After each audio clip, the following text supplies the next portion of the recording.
Oh, hi everyone. So long time that we haven't done live, so I'm just gonna do here and talk about some stuff that I recently learned, and also to answer some questions. So if you're watching right now, just let me know where you're watching from. It's always nice to see everyone around the world.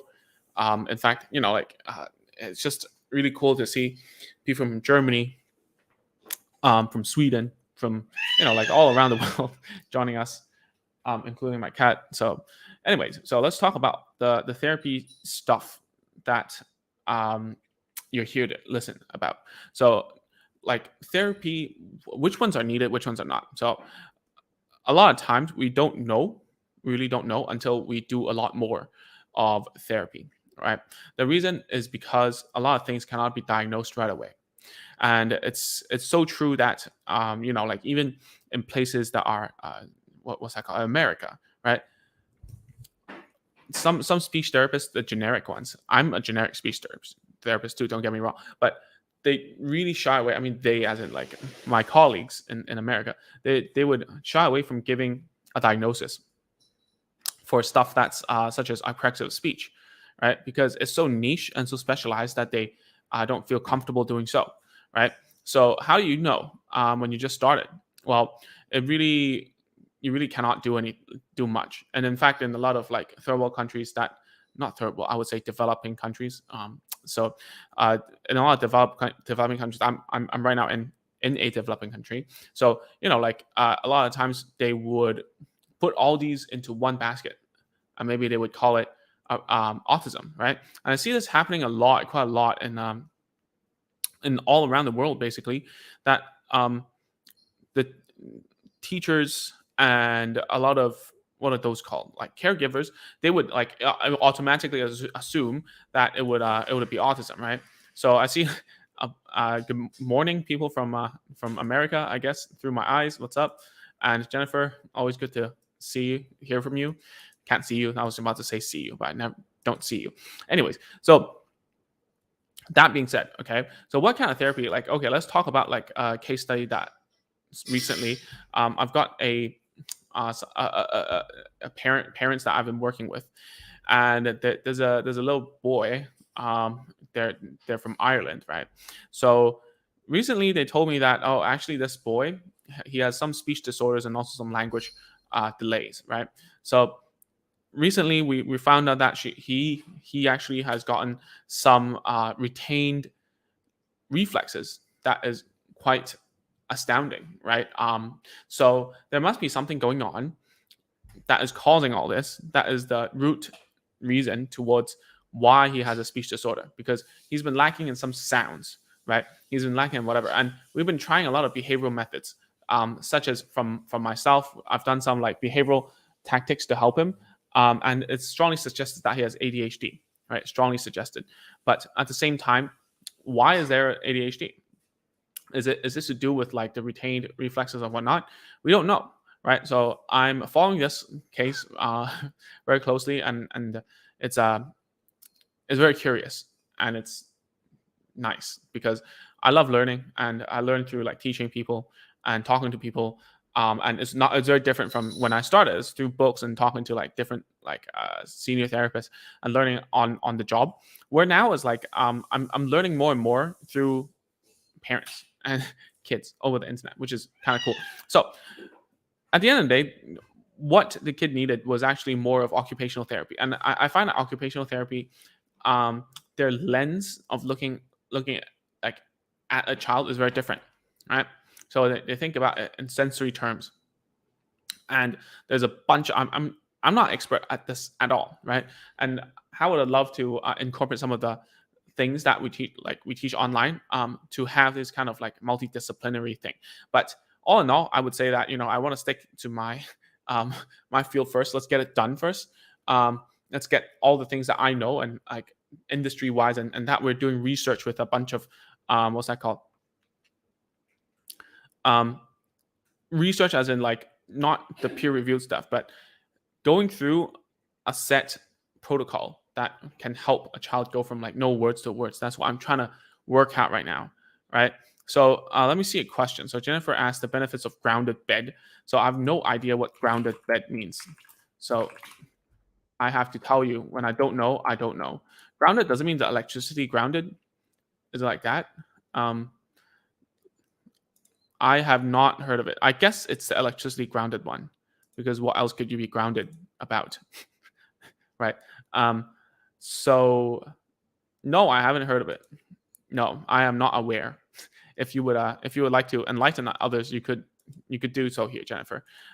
So yeah. Anyways, so the stack for therapy, there's always a bunch, right? There's ABA therapy, there's early intervention, there's speech therapy, there's occupational therapy, there's physical therapy, right? So, but the problem is, each of them, where ABA serves a very niche audience, right, as autistic individuals, and nowadays it's getting more and more, and more. Is that if you don't know the reason, we're gonna put it in the bucket towards like, oh, suspected autism, right? But what I'm trying to tell you is that a lot of the times we don't know um, whether it is or not until we do whole load of therapy. So when like parents tell me, "Oh, I'm on a quest to know what the diagnosis is. I'm on a quest to know all this stuff," right? The biggest problem is that you don't even know. You only know by doing more. And we have a name for that in the industry. It's called dynamic assessment, right? So what that means is, whilst we're doing therapy, we're trying different methods to see which one sticks, right? And a lot of times, I feel like nowadays it's very, how to say, it's in the bucket now. Like everything is in a framework. Oh, I'm going with PEX, so a PEX is going to help or whatever. It does help, yeah. But at the same time, you have to tune and fine tune the details inside, okay? And the way that you teach children who are delayed is that, like I was writing out some training for parents just now, and I realized that I remember something I learned from a senior therapist, is that um, therapy at the end of the day is to find cues that work to perform a certain task or a certain, like, whatever, so certain goal, right? Let's say I want the kid to do whatever. It might be to understand, like, the who question, whatever. So what kind of cues and prompts can I use to achieve that? Right. That's therapy. Whereas teaching, most of the time in the modern day world, is quizzing. It's like, oh, what is whatever. You just keep on asking questions. That isn't very helpful when you're dealing with like delayed children. The best way you do something is by like cueing and prompting, right? So to find the correct cue and prompt is the therapy, right? Is the therapy itself. And what therapy is, and I've talked about this in another video, is that to provide support, and then it's like scaffolding, right? And a lot of people would have heard of this before, all right? You make a scaffolding, you build a building, and you get rid of the scaffolding. The scaffolding is the cues and the prompts. So you find the stuff that helps the child build up, and then you get rid of it so that they can do it themselves, right? So at the end of the day, this whole concept works in different therapies, right? No matter if it's speech, it's ABA, it's occupational therapy, it's physical therapy, right? Everything needs to be progressive. After it becomes progressive, even psychotherapy, right? It needs to be progressive, that the patient, so the client, can lean on you to ask for help and support, and afterwards you get rid of it so that they can live their own lives, right? That's the whole point of it. So when the problem with children, not the problem, also the beauty of it, is that they're still getting older, right? They're still developing really quickly. So therefore, a lot of things are not uncovered yet because they're developing with something that is incomplete somehow, that we don't know about, that we cannot find. And only like the client from Ireland, right? Only then we find out that, oh man, there's some primitive, I wouldn't say primitive. Is it primitive? I forgot. So that there are some like reflexes that were retained, that didn't go away. So some of them are like, like the grasp one, a baby, like when you put your finger there, they just do that, right? Or they tickle their the bottom of the feet, and then they curl up toes, right? Those are reflexes. So somehow he retained some of those, and a specialist, occupational therapist, that's who specializes in this kind of stuff, is working with him on that. And that's more important than trying to push forward with speech or with the behavior, because at the end of the day, the root cause is that there's something going on there, right? So therefore, um, I always stick to my thoughts about saying that, diagnosis doesn't matter. It needs to, what to say, you need to go ahead and do the stuff, do the work, so that you uncover more things and more responses from a child, so that you know whether or not something is true, right? Therefore, the diagnosis, right? So this is a message to all the other parents in the world. Like, I get, like, I don't know, like 10 plus messages every week saying, "Oh, Ming, is this autism? Is it a sign of autism? Is it like whatever?" I don't know. I really don't know. Whether it is or not doesn't matter, right? And even if it's autism, there's like whole loads of, like, that's just the first layer of the onion. You know what I'm saying? Like, it's like, so what? And then if it's ASD, then is it like, how's the sensory going? Like, do they have any speech disorders, right? Do they have any behaviors that create certain problems, right? So, for example, do they tiptoe too much and it destroys the leg muscular structure, right? All these things that I cannot do, right? It depends on other professionals to diagnose, see it, and then think about a way to prompt and cue to get rid of that. That there was a I think one of the things that I don't like is prompts and cues that cannot be faded out, that cannot be taken away. So, for instance, um, there was a autistic woman, I would say. Maybe she's watching now. Anyways, when I was teaching her, like, she was having like a tiptoe thing, and how she would get rid of it was to put a heavy backpack on top of her shoulder, like she wear a big backpack, and it would put her feet down because it gives her more sensory input. But the thing is, that is such a crutch, right? It's not fade outable. Yeah. And it's kind of like, how like science is now talking about, the whole fad about, maybe you're not into this kind of thing, but the flat feet, the no, the barefoot shoe will help your foot health, right? And the reason is because, like, there's too much arch support. So if you don't have the arch support, then for your foot, right, then it becomes, you're reliant of that, and therefore there's no way to get rid of it. And I myself, I'm like nearly flat foot, so I came into like the whole rabbit hole of such, kind of like you guys going on like Google searches, and that's how you found me, kind of. And so, like, at the end of the day, you have to find out what are the cues and prompts that works, and you need to rely on people to observe, and you do your own observation. Don't go into too much of rabbit holes. Try everything that you can, and then learn from your mistakes, right? Because, to be honest, there's no set thing. The more you know about something, for instance, from my perspective, the more I now know about this subject matter, the more I don't know it. Like, I would think, maybe like 3 years ago, I'd say, "Oh, this case you just need to do this, right? Oh, this case you just need to do it." Nowadays, I'm like, I'm not sure. The only way to know is to try it, and to try it means that I might be wrong, and when I might be wrong, the client might leave, but I'm okay with it. Whereas before, it's very different. So the more I know about therapy techniques, the more I think, how many layers are there down below, and why am I doing it, right? And what's the biggest goal inside of it? Like, what's the main objective? Am I doing the main objective or not? The other things, I don't care, right? Um, and like, for this is increasingly difficult for everyone in the world, because, like, therapy needs are going up. The costs are going up significantly, and someone actually is talking about, a lot of people here. So I wasn't even looking. So Joseph from Caribbean, that's crazy. What's up, Joseph? Via from Philippines, great. Jennifer sharing her knowledge about grounding, which seems like to be helping everyone, not just like kids. And Lynn says, waiting for 5 to 7 years of any funding.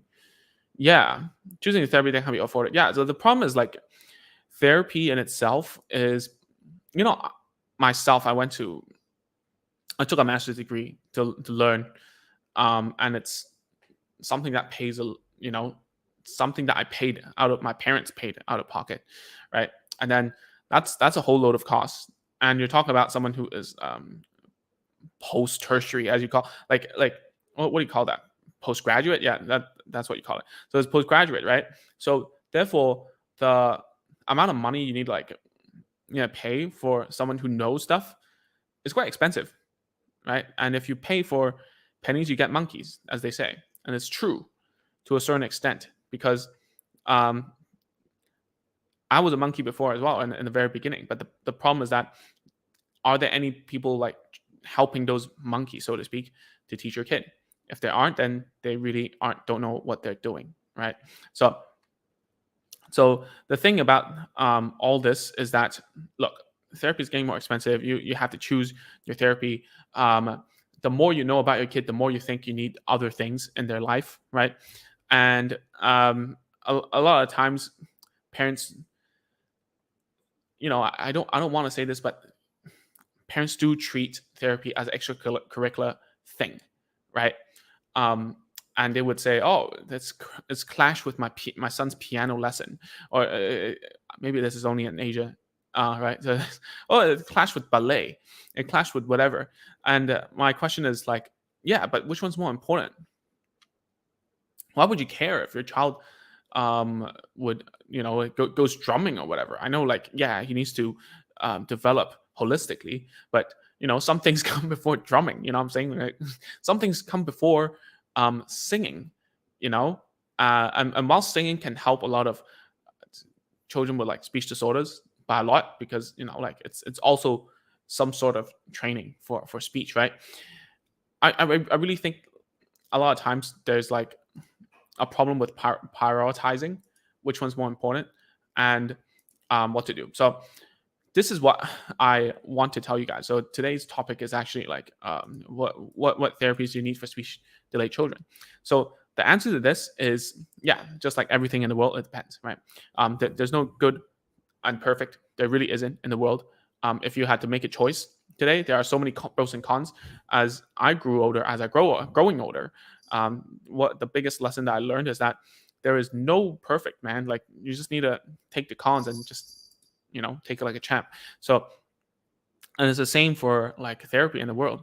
Yeah, you could pay a whole load of money, go to Hong Kong, go to Singapore, go to, like, I don't know, in America, you could pay a lot of money and get good therapy, right? End of the day, done for you. But how much is that going to cost? Like, at the very least, 5 to 6K USD per month. Um, for some people, that's like their whole, like the whole thing, the whole income, the whole household income, and that's only one kid, right? So how is it going to be uh, more affordable? Is that the parent needs to become the therapist, right? I've always talked about this, and the knowledge needs to be passed down.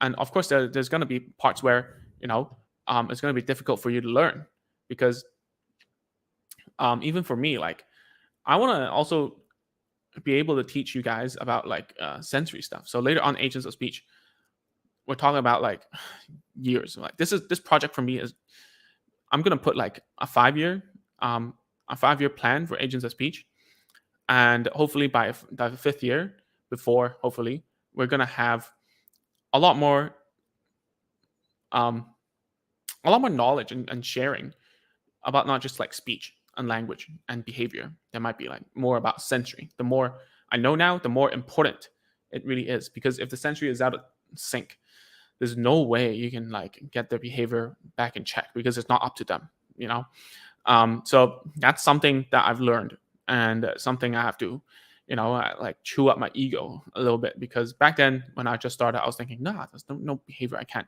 deal with, right? um I've got bite marks on I've got my war scars. I can do anything, right? So at the end of the day, you really have to um yeah, take a kid in a very holistic manner. And if your whole goal is to become is to help your kid talk, then by all means do that first, right? And then you just need to keep on working as you hit plateaus, just like anything in life, right?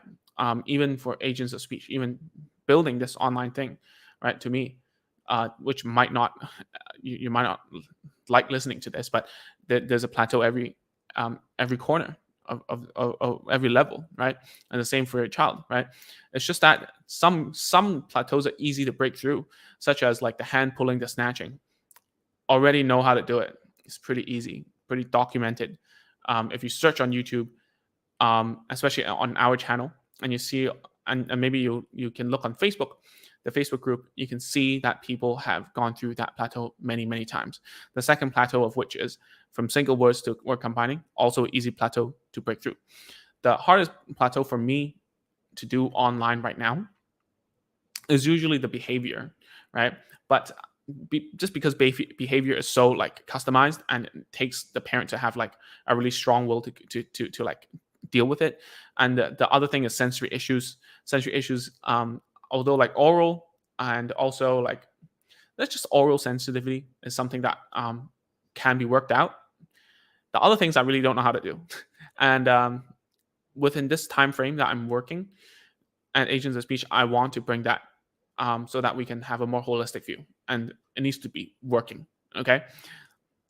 Anyway, so Mercy asks, how long do you need to learn to become a speech therapist? Well, it depends on country to country, right? I mean, where I'm from, the bachelor's degree for a speech therapist is around 5 years, right? Whereas I took a master's degree for the same thing, but it was like cut into 2.5 years. That means I have no summers. I don't, I need to go to class on Saturdays.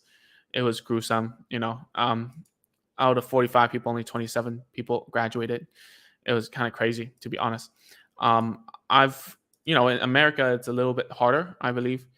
But I think the lowest is actually 4 years in the UK, because in Australia and the USA, you must do a master's, and of which you need to do 1 more year of what's that called? A clinical fellowship. There you go. So it's called CF or something. But anyways, that's besides the point, Mercy. Prachi says, I want to know how long it takes for autistic children to speak, communicate like normal kids. Does it take years and years of therapy? Look, the thing about what you're thinking is, what do you mean by normal? And what do you mean by speak and communicate? Does it take years and years of therapy? So there are different levels of speaking and communication, right? As I just said. So you don't need to look so far. You need to deal with it one by one. Like obviously you're asking this question, but you know the answer already, because the answer is it depends. And the problem with this is that you cannot see in the future, right? You don't have a crystal ball. You're not sure. You're unsure. That's why you're asking this question. How many times I've been asked this question? Too many times. So I'm going to tell you right now, I don't know. You wouldn't know. No one knows, right? So the problem with your with this mindset is that you're thinking, how do I get rid of autism? You can't get rid of autism, right? You can't get them to communicate like normal people. They can cope and try and act like they know what's going on. Most of the time, they really don't really care and don't really want to know what's going on, socially speaking, right? So how do you get them interested? Is that, through training. So at the end of the day, look at what level do you want your child to be in the short run, right? This might be a long-term goal, but what's the next level you want to get through? And just focus on that only. Don't think too far, because the further you think, the more headache you have. And then like some parents will say, oh, how do they go to university? I want them to go to the same university I did. I went to Duke or something. I forgot, something like that. It's like, I want to go to Brown University. Our whole family went there. I want them to go. But now he's not even speaking. How's that going to happen? Like, okay, dude, like chillax first. That's not going to happen overnight. Your kid's like 2, right? Anyways, do we recommend some diet? No, we don't really care about the diets. We don't know. We're not nutritionists. We're not dietitians. We're not doctors. So there's no diet that will improve speech. There's diet that will improve gut health. There's diet that will improve, they might be sensitive to certain foods. They might be allergic to certain things that irritate their behavior. But that doesn't mean that will improve their speech, so to speak. Because let me give you an example. So if you wanted to, I don't know what people want to do in their lives. Okay, for instance, for me, right? I want to be a better therapist, right? So I changed out my diet. I don't drink alcohol. I don't do whatever. I don't I don't smoke. I have a lot of greens. Like I clean up my diet and make sure that's good. What's that gonna? Is that gonna make me a good, better therapist? No, right? It's gonna make the baseline of my like concentration and mood better, but it doesn't mean I still have to do the work in order to do it. It's gonna make the work easier, if you know what I mean, right? And I've seen children who have been, if they eat the wrong thing, they went across, like they did something wrong about their diet, they will be more irritable during therapy. That's the truth, right? But it doesn't mean there's no like thing that you eat and then you become better at a skill, right? This doesn't happen. Yeah, I answer this all the time, no problem. Mercy says, starts AV therapy and speech when he was 4. Now she is 5. Her speech is improved daily. I'm so grateful. Good for you, Mercy. Good for what's going on. Always good to hear these, because like there's so much negative biases on the internet, because you don't like, okay, you do see some parents who say, oh, my kid used to be like this and now they're like this, right? You do see that, but then the vast majority of people on the parents, the moms on the internet are like, my kid is not talking yet. So you like keep on seeing this kind of things. But these things happen, man, or else we would be all out of business, because it doesn't work, right? So we would be all out of business. It's snake oil, right? But it does work. It's just to varying degrees. You cannot. This is not like guarantee, even in medication, like medicine and whatnot. And you don't react to the same. Don't even talk about like behavioral measures, right? So Shiva says, my son speaks for his needs, such as I want sharing about his experience. How to help him deal with it? Okay, search on our YouTube channel, or just on Facebook. Search on Facebook if you want, for a video about like how to get away from need-based language. Right? How to get away from need-based language. Something like that, like need-based language, agents of speech. Search that on YouTube, okay? So yeah, think about that. So yeah, biotherapy. Yeah, I guess it's biochemical, some biomedical. That's what they call it, right? But it's I've seen like parents who they know so much about this stuff. It's kind of scary. But at the same time, there's no one food that will make everything, go your way. It's going to help, but it's one piece of the puzzle. So don't think so far away about that, right? Through my eyes says, will you emphasize approaches for children that are saying phrases? My child no longer speaks label. I've read it. Yeah, we actually like, I actually put a hold on that. As well, I was going to call the course called Verbal Reasoning. And my reasoning for not releasing that yet is because a lot of things. Because the format of the whole of the whole agents of speech is going to change. So I am thinking that it's either we have like a front course that is a coaching thing, and it includes all the like. I'm going to strip away all the courses soon, all right, and it's going to become part of coaching, because I feel like parents need and should send me videos. It's not something that I've gotten to a point where I can just give you a bunch of videos and you can do it for yourself. I've tried it for like 3 years. Life is good on my end because I just need to watch a course and you ask some questions. That's it. But the best feeling in my life is that you ask me questions and I tell you what to do and it works and I'm right. That's what I feel the best about. So therefore, this whole verbal reasoning thing, which I've been already doing with like parents in the membership, and I'm gonna lay out the process very soon and put it inside the membership. I'm thinking of a name for the membership, something like Secret Moms Club or whatever, or I have no idea. Like I'm open to suggestions, but the how agents of speech works is like at the front, there's gonna be the 8-week program to get from no talking to talking, right? And that's the coaching part, all right? That includes me telling you what to do and you sending me stuff so I can feed back, right? And then after that, when people graduate or kids who are already verbal, they go into a membership, which I haven't thought about the name yet, to be very honest. So I'll think of a name right now. It's still called the AOS membership, Agents of Speech membership. So like the membership, all of these are paid, right? It's just to let you know. And then there will be courses and frameworks inside, and what are those called? Activities that you can like just copy and paste into your life. And we've got like so many recordings of parents doing these things in the membership that we can just take the videos there and make it into courses. So you can just see what works, what doesn't work. Yeah. So I'm pretty confident that once we do have those courses, so I decided to do a U-turn. It was supposed to come out very like last year, but I decided, why not I serve the vast majority of people? So for instance, like the word combiners, not a lot of people join it as opposed to like the other ones. And the reason is because the vast majority of people who are searching for solutions are the moms who are like, oh, my kid's not talking, help! They're all pulling my hand, help me, right?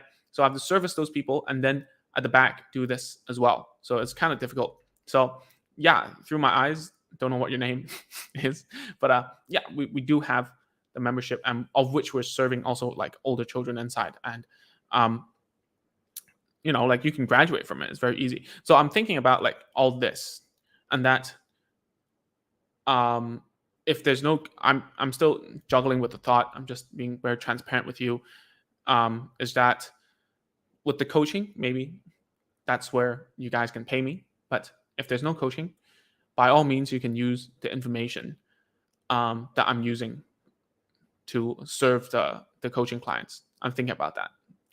Strongly don't know yet, because the stuff about like of which I do is very different from other subjects, right? If let's say that's about training your dog, right?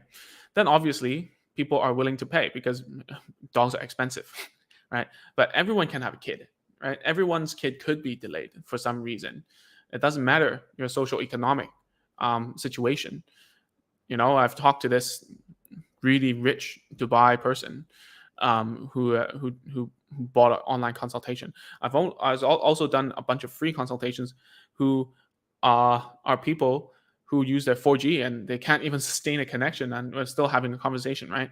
So it really is like that, and I want to make sure that this becomes useful and everyone can access it. But then it also needs to make sense from a business standpoint, because like you see how many speech therapists online or like therapists online that they cannot make this work, and I'm one of the few of them that could. I'm very happy about that. But at the same time, yeah, there's a very long question, because this is always at the back of my mind. We don't have courses yet, but we have solutions for children who are older. And the reason why we don't just slap a course is because there are small parts to the things that I cannot cover exactly all the logic behind it. Maybe with the AI, with Chat GPT, if you guys know about that. Maybe if you type in your thing, and then through AI, and it learns so much from like our interactions in with me and our team talking to parents, that can give you answers to different scenarios, right? But right now we can't. So therefore, a course just slapped on. I think it's very good for base knowledge, of which there are loads online. There's a bunch over the internet, like Speech Sisters is a huge one. The other one, with a who's an ABA and a mother of autistic child. Her name is Mary. I forgot her last name. Super big on the internet, right? But like their courses are as such, right? I haven't joined them. I should join them and take a look. But yeah, you get what I mean. So I think how I differ from like providing a service is that I think, yeah, Mary Barbara. There you go. Lynn knows her stuff. Yeah. So they're very good. It's just that at the end of the day, I've tried slapping a course on the internet and hoping that it would like people would understand. But the thing is, to create a product so good that it would solve all questions and problems and all iterations of a speech delayed kid is super difficult, right? And therapists like us, we're not product builders, we're service providers. So what I think is that I will provide the service first, and then we'll use the results from the service I provided and turn it into a better product. And then therefore I can make myself obsolete slowly, right? That's my 2 cents about it, right?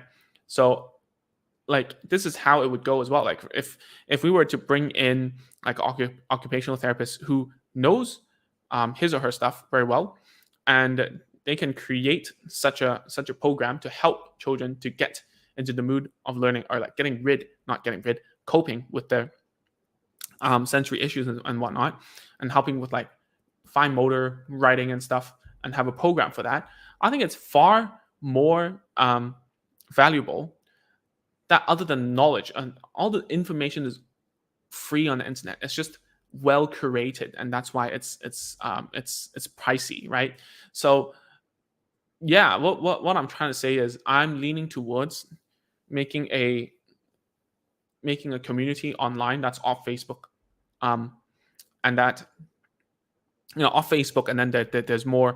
The information there is free, but if you want to, then you can come and work with us, our team that I'm trying to build. Right? If you know anyone, let me know. If you're interested, also let me know. To coach parents, to help them with every level, and of which I split right in the middle.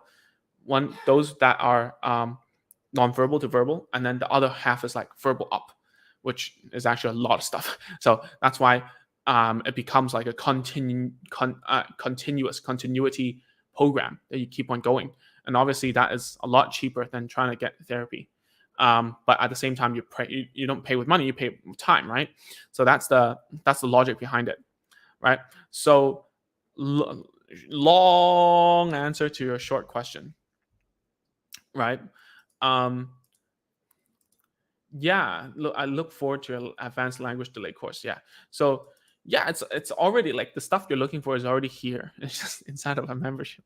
Um, and so yeah, I'll definitely put it together. It's just taking a lot of time to do everything myself. So definitely looking for help here as well. Kind of at my wit's end sometimes. So yeah, and probably the membership itself is going to be open from 2 weeks from now as well. All right, so the 8-week program is already full for February. We don't want to take anyone else. Um, that's already full. We're working on it, and then 2 weeks later, the membership will open with a new light. Is that there's going to be a lot more documentation. Before right now, it's just like you submit videos to me, ask me questions, I tell you what to do, that kind of thing. But I feel like from now on, it's easier if I document everything. Not me, maybe someone in the team or whatever. You document everything, write the steps with different activities, and then examples from parents around the world, and it'll be super cool. But it's gonna take time. Anyways, so long answer to your short question. So yeah, that's pretty much it. So yeah, to conclude this live, just me going like rambling on and on.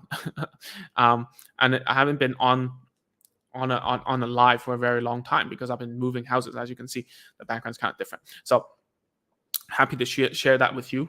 And to talk about the therapy, I'm really what's that called? I'm quite, how to say, I'm quite grim on the situation of therapy as a whole in the whole worldwide, because the queuing and the funding and lack of human resources, is the gap is getting bigger, right? And at the same time, the price of which is getting higher, and less people are inclined to join the therapy force, I would believe. And we're already shorthanded, and plus when you're shorthanded, and then most of the people, like they want work-life balance, like a lot of us. And if you want like 6 hours straight of therapy, it's going to kill someone. I've been there, done that, in my 20s. I can tell you that it's not doable, not sustainable. So I'm quite grim about that, but I'm very optimistic, and I'm bullish about the fact that therapy is going to be at home. A lot more information is going to be more accessible, and that hopefully uh, I'm one of them to facilitate that evolution of therapy, of which is already happening. I did a YouTube video about like how the change of the culture in therapy, like a lot of places, especially in Canada, they just throw you in a room and they observe you and they give you like things to do instead of them doing direct client contact. So Nico, I think it's important our feedback, gather all data, goes information out there, but it's out of reality just by the book. We need real experiences, fails, and problems. Yeah, so all the things that you read online are written by therapists for therapists, but they don't write it in a way that is like layman and understandable, or they don't give real examples. They don't have videos. They don't tell you exactly why and the intricate, like small parts, the details, because the details are as such, right? Nico was one of like was one of our parents in our second cohort of the whole 8-week program for nonverbal children. So glad that she's been doing, like, her child's doing great. um, I'm probably speaking now. Yeah. So yeah, it's very important because the detail is that, for instance, if I see a parent send me a video, the problem is that you're too far from the kid.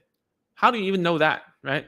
Or that your face is too close to the kid and making them uncomfortable, right? How do you read that from a book? You cannot, right? And then the angle of your hand is too like that, so the kid cannot see the reward. Then what's the point? That's another problem. There's loads of these small details that need to be addressed, right? Is that if you're holding something and you only have one hand, you can't do anything. You need two hands. Yeah. What happens if they snatch? Do you allow that? Right? Are there any like telltale signs when your child is about to pounce at you? There are loads, right? They put their front leg forward. If you really truly observe. So, do any people? Can you read that from a book? You cannot. Can you see other parents working? Right? Why are the dads usually better than the moms? But then the moms put in more time, and like these things you have to understand is because they give off a more nonchalant kind of vibe, and that's why it's working more. So how do you do that? And it's not to put your face right into the kid's face, not to keep on pulling, not to repeating the words. And these you can only see if you video yourself, because that's what happened to me. I realized that I was doing very bad things when I just started, and I had to watch that video with my supervisor and get harsh feedback and to learn, right? Anyways, Katrine, they will be allowed to train more agents of speech to support work. Yeah, totally. But then the problem is quality control, right? And the problem is, like, it's easy to say, but how do you? Yeah, it's just my concern that like, it's very difficult that I can do this over the internet to someone who can train other people, right? So it really depends. And that's what I've been trying to do in the country where I'm staying right now, which is Indonesia. But the problem is that training someone is really hard, and I'm thankful that people have actually put in the resources to train me. So yeah, I can't send my reply to email. Oh, can we? At this point in time, no. Sorry, because already full. But look out, probably in March something, we will reopen it, or maybe at the end of February for the March cohort, right? So give us some time. We cannot service so many people at one time. I tried that before, nearly died. So I don't want that, and I want the best for you. More direction on how to support my son. Oh, that's great. See, there are good things happening online, right? That's great. Teresa says, sorry, no need to be sorry. I'm new here. Want to get inside. What are your thoughts on child apraxia speech? There's actually a video about that. If you go to YouTube, if you go to our YouTube channel, it's Agents of Speech, and then search apraxia of speech, and you'll get it. But anyways, I have had one therapist diagnosed from a daughter, 2-year-old, with this. We've had successful therapy so far. He went from saying 5 words in SEP to 150 in Jan, but articulation is a mess and unpredictable, and often the one who can understand her during aging how a current program in the process. Dude, it's too long, man. How do you see more? How do I see more? Dude, I can't see the end of it in the process of TR trying, I guess. So Maybe you can like double paste that. But anyways, so yeah, apraxia of speech is rather it's a pretty sticky thing to do to treat, and not saying that it's not doable. There's loads of kids out there, loads of adults out there who have apraxia of speech, and they get better every day, right? So obviously it's working, right? And I want to clarify here: knowing the word doesn't doesn't mean the speech is correct, right? So you know the word doesn't mean you pronounce it correctly. So here, okay, we're in the process of transitioning to a new therapist, but the new therapist disagrees with the diagnosis. Okay, what can I say or to advocate for her in the process to help needs? I just I practice the first phone watches. Yeah, so about that, like some in some cases in America, that the diagnosis is so different. The views from the therapist is that they go to court. Have you heard of that before? That's crazy. So the reason why they went to court is because you give this diagnosis, therefore they didn't get the best therapy, and therefore they wasted money, whatever. So I hope it doesn't go to that. I probably wouldn't. What I want trying to say is like every therapist has a different view of such. So why does he or she disagree? And you're right, apraxia differs significantly a lot. And this is where diagnosis is very important, because if you have apraxia of speech and you try to treat it like a phonological disorder, you're going to hit a brick wall, most probably. Because it's like some techniques are like some treatment things are similar, and it is beneficial, right? It is beneficial. But even for, let me tell you, right? So I've had a a student who's 11 or 12 in Indonesia, and he has been diagnosed with apraxia of speech, of which I did, after I saw him, I was a little shaky about the diagnosis, but I agreed, right? But then they went to USA, they did a speech assessment. The speech therapist came back and said it wasn't apraxia of speech, right? It was a phonological disorder of sort, or a motor speech disorder, whatever it was, I forgot. And then I was like, okay, so how, like, okay, I don't care about the diagnosis of which, but what are the training targets? So their training targets became very, very, how to say, very speech sound specific. So for instance, oh, I need to do the cluster of tr, like tr. But then the problem was that the errors were inconsistent, right? This is in your case because you said that the child, your daughter, articulation is a mess and unpredictable. So inconsistency is a huge thing that is a huge factor going towards apraxia of speech. So if let's say that it's unpredictable, right, and it's inconsistent, so what you got to ask your new therapist, what are the training objectives then? Are we going to go sound by sound? What are we treating, right? If the stuff that she's treating is exactly the same as the therapist who thought it was apraxia, then voila, who cares? That's my answer.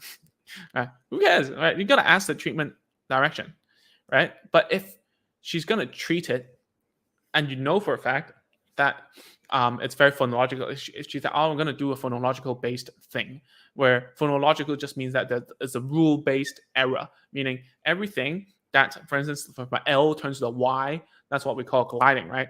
So sorry to like throw jargons at you guys, but you get what I mean. So from my L to a Y, it's very rule based. Every single time it's like that. Every single time, always the L becomes the Y. So if you say lollipop, it becomes yayipop, right? Yayipop, yayipop, something like that, right? So is it if it's that consistent? Yeah, then go ahead and do those things, right? Do those like what they call minimal pairs, right? Do those like cycle approach or whatever that they call. So Teresa, to answer your question, sorry for the long answer, is that if they disagree with the diagnosis, then what's the treatment plan about this motor speech problem disorder? What's the treatment plan? If it's the same, then who cares, right? Because what your previous therapist was doing is working towards the language part. which is great. But my question is, your previous therapist, the articulation part, is it getting better or not? Right? That's my question. If it is, then whatever she's doing, like I said just now, is all about finding the cues and prompts that works for a kid and sticking to them, and then think about ways of getting rid of it. So if your previous therapist has found those already, then who cares? Stick to those things, and as long as the new one who says I don't care, I don't care about the previous therapist, his diagnosis is wrong, which I get a lot, believe it or not. Then what's the treatment plan, right? Lay it out. What are you going to try? How do you know? Then what about the inconsistencies? What are those about, right? You got to ask questions, Teresa. Especially if you're paying out of pocket for this, since she's going out of the program. So I feel like if she went from 5 words to 150 words, that means her language, there probably isn't too much of a big problem. It's just that the limiting factor is her speech, right? So you gotta think and try out what it is. So, from my knowledge, I'm not a specialist. I can only say this, and you can take it with a grain of salt, is that apraxia of speech child, she has, and this will overlap with other children, right? The biggest misdiagnosis between AOS, apraxia of speech, which also abbreviates as agents of speech, but anyways, the apraxia of speech is with dysarthria, and a lot of people brush off dysarthria to happen in children, because dysarthria is meaning just the muscle weakness that creates articulation problems, right? Whereas apraxia is very different. It's like something to do with like the motor pathways and the motor planning. So the biggest diagnosis between these two. So the thing is, are there any signs of what we call groping? Groping, not in the perverted sense, okay? Don't get me wrong. Groping as in trying to find the sound by the moving of the mouth, right? Is there something like that, right? So it's very different, because you see a dysarthria kid, which I have. You see that when they won't move that much because they're weak, right? So therefore, that's something you have to look for. The second thing is what we call a DDK rate. So I forgot what the whole word means. So I'm just going to search for it right now, very professionally. It's called a diaco. I can't even say it, man. I'm not even going to try it. So let's just search DDK. Okay. So DDK meaning like, how can they go sequencing sounds together, right? So the most famous one that we all use during therapy treatment, not assessments, is we go P, T, and K. So we go pataka like that as one unit, and we go pataka, pataka, pataka, pataka, pataka like that.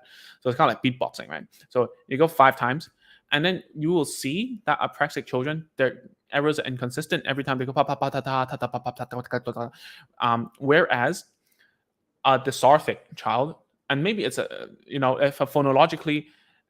it's a phonological disorder, and they treat the T as a K, or the T or K as a T, then the error will be very consistent. It will always be patata patata patata patata or pakaka pakaka pakaka pakaka or whatever. So if it's a dysarthric one, is a muscle weakness, then you will see that it's labored, right? It's labored, it's trying hard, and it's maybe the skipping consonants and whatnot. So it's kind of different. So at the end of the day, should you care that they don't agree with the diagnosis? I think yes, because the only reason is because it changes the treatment direction, right? So if it changes the treatment direction, is it going to be more beneficial, or it's going to be less beneficial? There's no right or wrong in treatments. There's only more suitable, like suitable or not suitable, not so suitable. So that's a question you have to ask yourself. And after what I told you, did she do these DDK rates? Don't ask me how to read it. I really cannot. So, and then, do you have any of those groping? Any of the there you go. Teresa says she has them groping, especially with new word. To say the same words differently if repeated, especially vowels in the word. Yeah, vowel change is a huge apraxia of speech thing because there's vowels, they don't change in phonological disorders. They don't change in articulation disorders. They don't all like, okay, they do change kind of sometimes with dysarthric children, but the problem is if even the vowels change, it means that, and it's inconsistent all the time, then there's a problem because vowels always reduce. What do I mean by reduce? They reduce to the normal line. And what's the normal line? What do you hear a person who's about to like fall sick or like about like to pass out? How do they sound like? They go like What's that vowel sound is called a schwa vowel. It's the most neutral and the middlest vowel there is. And a lot of times when a child has a speech disorder, they reduce to that. They go towards where the tongue doesn't need to move at all. But whereas if the vowel changes all the time, it's not a schwa. And there's loads of schwas in the English language because English speakers are very lazy, right? We don't have schwas in Chinese. We don't have okay. I don't know about other languages, but what I'm trying to say is that if the vowels are different, then how different are they? Are they like from R to E, or whatever? Is it if it's not reduced to a schwa, then there's from what you're telling me, it sounds more of a apraxia of speech. But again, what am I to know? I haven't seen your child. I haven't like listened to any samples. I haven't it's literally just been like 10 minutes of me talking over a bunch of words, right? So don't take my word for what it's worth.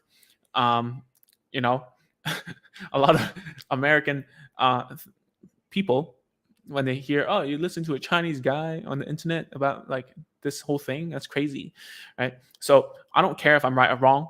I love it when I'm right. But anyways, from what I hear, the most, you don't need to convince that new therapist either, right?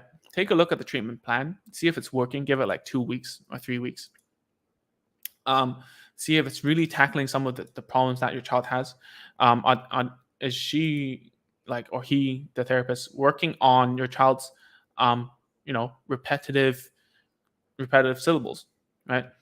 Are there any things that are working on her flexibility, right? Are there any things that are working with functional words, right?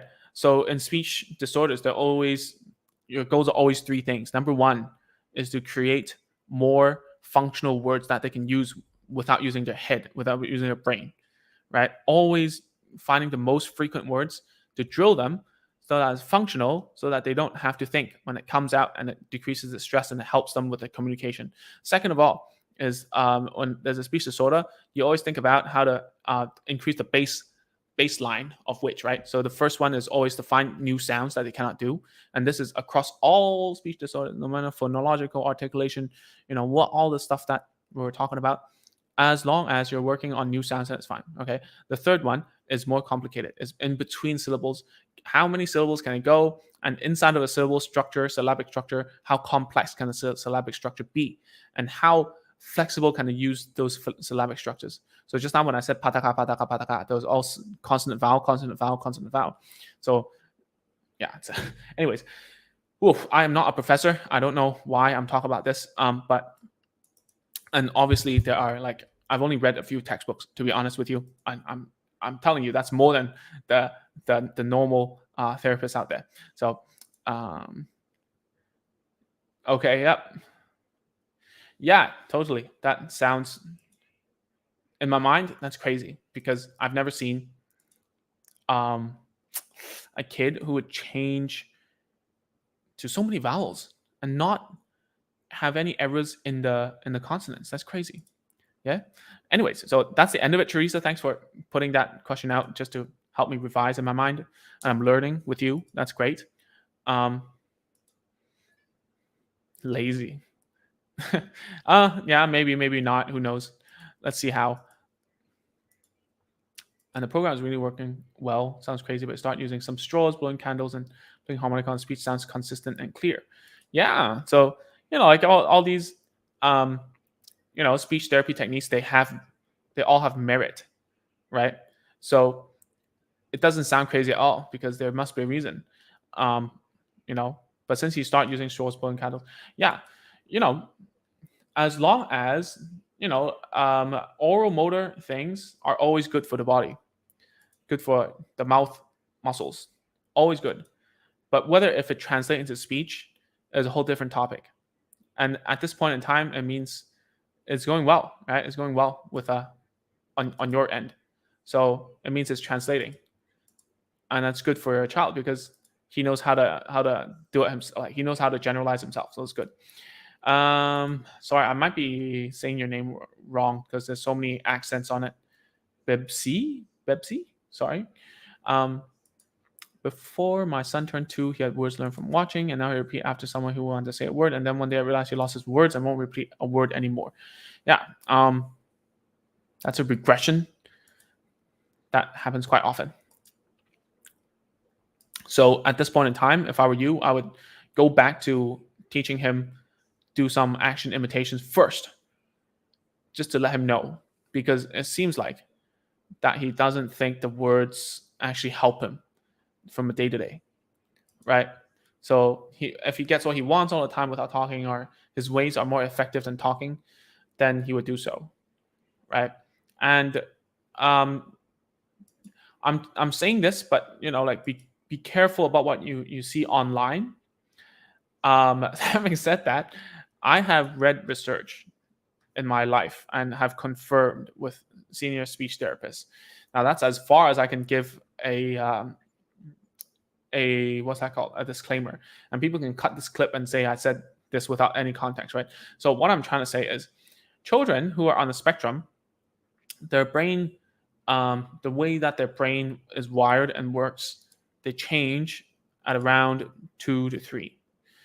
And I've seen this sudden change of behavior, regression, loss of words quite frequently.